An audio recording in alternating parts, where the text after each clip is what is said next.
Mach 5 as a sampler. So we're going to begin with recording and editing some samples in Pro Tools. If you prefer to use Logic, that's also fine. Whatever workstation is most comfortable for you. In this session, I chose to use a variety of pen and marker caps to generate some whistle-type sounds. And you can see the variety of pen caps generate a variety of wave envelopes. And not only that, but the volumes vary from sample to sample.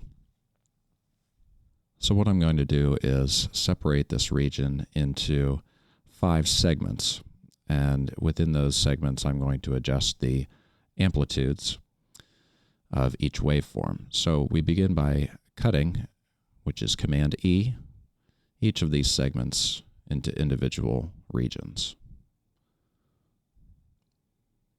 Next, I'm going to select one of these regions, and I'm going to maneuver up to the Audio Suite at the top menu.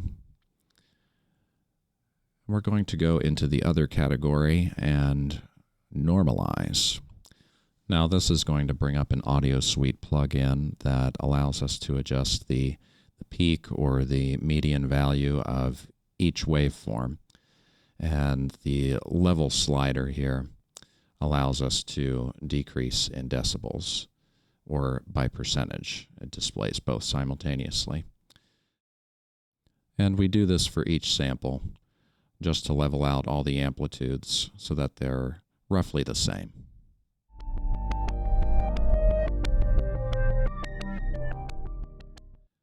The next step in this process is to identify the pitch of each sample.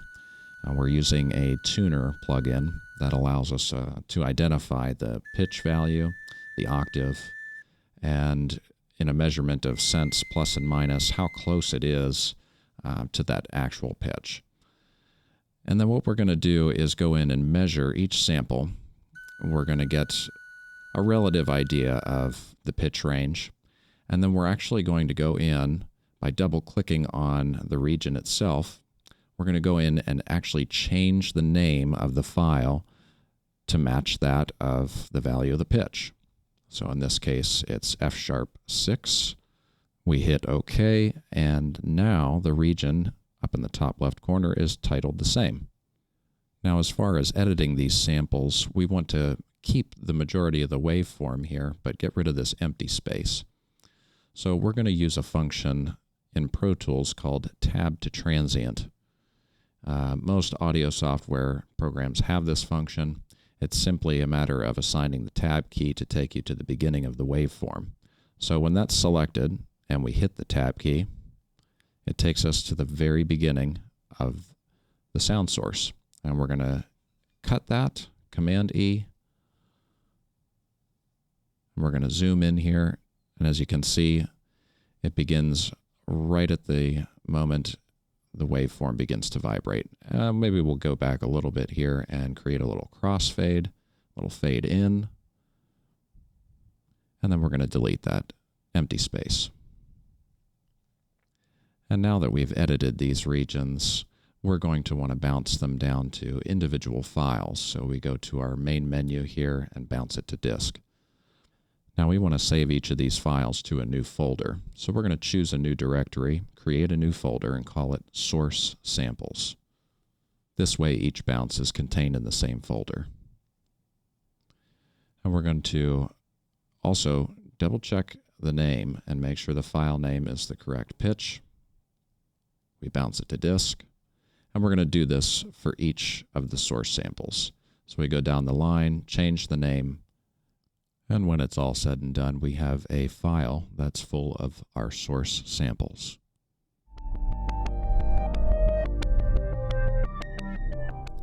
Now, importing our source samples into Mach 5 is relatively easy.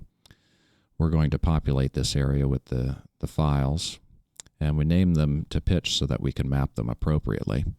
But first, what we're going to need to do is make sure that our controller and our MIDI settings match the session that we recorded them in. So first we're going to go to our MIDI devices. We're going to make sure that our controller is established, there's no strange routing, and our core audio is set to match the output of the Pro Tools session. And then we're going to pick one of our source samples here, F#6, and we're literally going to drag and drop that file onto the keyboard. And now our F#6 is mapped to the appropriate key within Mach 5. And we can drag this source sample over to occupy the majority of the keyboard, but in this case, since we've recorded multiple source samples, I'm going to go back to my file manager. I'm going to continue to locate the pitches, drag and drop them, and map them to the Mach 5 keyboard.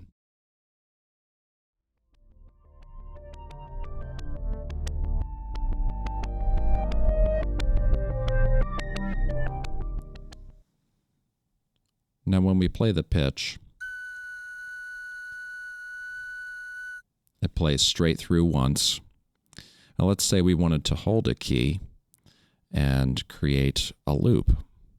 So literally we're going to drag an area, we're going to hit the Control key and click in that region and create a forward loop. That gives us start and stop regions. And when we play it now and hold the key, it cycles on a loop.